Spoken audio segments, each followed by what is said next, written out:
Welcome to We Love Fat, and our topic for today is weight loss needs a break. It's just logical for us to count our calories if we want to lose weight. After all, if your energy expenditure is greater than what you are consuming, your body would get the lacking energy from your body mass, ideally fat mass. In simple math, we can relate calorie counting in the following formula.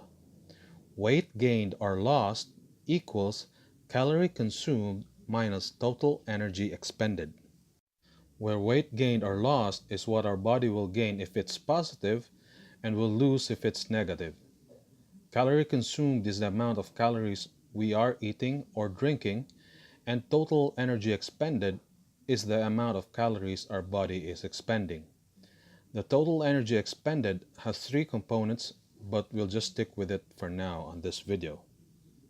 In an ideal world, if calorie consumed is greater than total energy expended, we gain weight.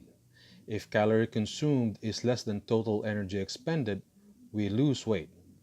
And if our calorie consumption is equal to our total energy expenditure, we will maintain weight. We would be living in a very ideal place, free from sickness linked to obesity, if it was as simple as that. Unfortunately, our body doesn't follow this simple concept, and it seems that it has a mind of its own, resisting change and favoring survival. Having access to sugar, but no opportunity to be forced to fast. Our body has mutated to favor obesity in anticipation of famine.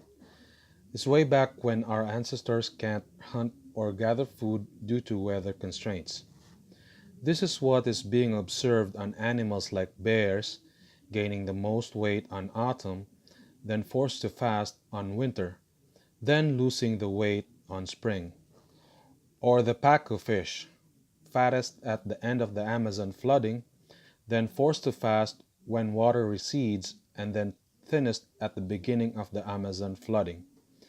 And we are in general no different. It's just that we are at a time of plenty where we have easy access to large amounts of refined sugar, high fructose corn syrup, cereals, bread, and other high carbohydrate food groups. And we don't have the opportunity to be forced to fast. That's just because we have easy access to these kinds of food regardless of the weather. We can easily go to a department store or fast food restaurant. In essence, we are a victim of our own success. Our body favoring obesity through adaptive thermogenesis. The body favoring obesity also can be observed from the phenomenon called adaptive thermogenesis or metabolic adaptation. This is when our body would tend to decrease energy expenditure much greater than the decrease of body mass. Ideally, when body mass decreases due to the lowering of calorie intake, there is also an expected proportionate decrease in energy expenditure to eventually match energy intake, and body weight will be stabilized. However, with metabolic adaptation, our body would greatly decrease the expenditure higher than expected, again favoring obesity in anticipation of famine. It has been observed that maintenance of a 10% or greater reduction in body weight in lean or obese individuals is accompanied by an approximate 20 to 25% decline in total energy expenditure.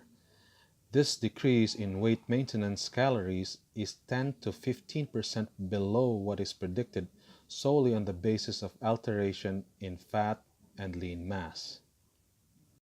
Now, the simple math weight gained or lost equals calorie consumed minus total energy expended is now complicated due to the unexpected lower total energy expenditure, which is 10 to 15% lower.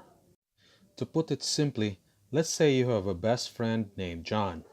John weighs 180 pounds and he has been like that for years. To maintain John's body weight, he has to eat 14 strips of bacon per meal, 3 meals a day.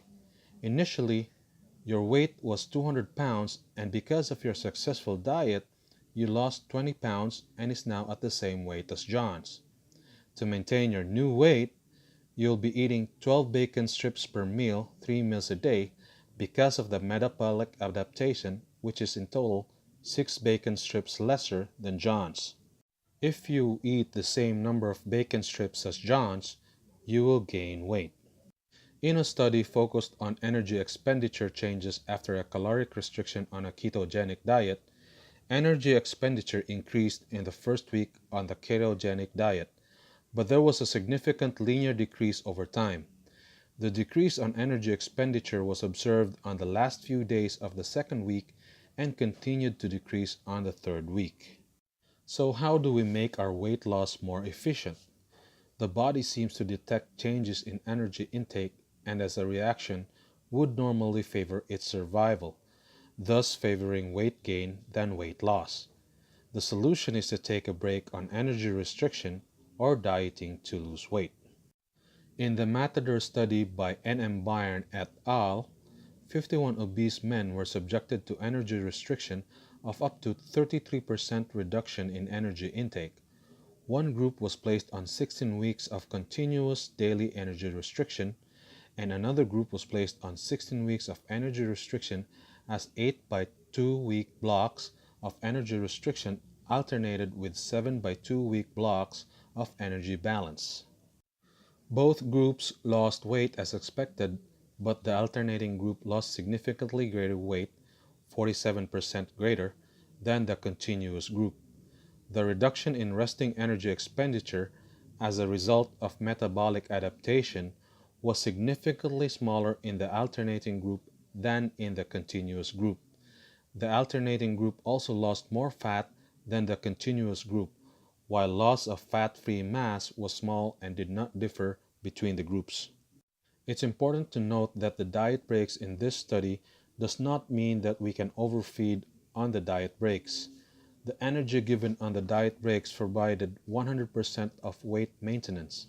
This means that after 2 weeks of energy restriction, you have to recalculate your macros to know what you need to eat to maintain your new weight. This study shows that if we take intermittent diet breaks, we may be able to keep our body from decreasing its energy expenditure, reducing the impact of metabolic adaptation, and experience more efficient weight loss. For more information on weight loss, check out our website welovefat.net. Thank you for watching, and I hope that you learned something new.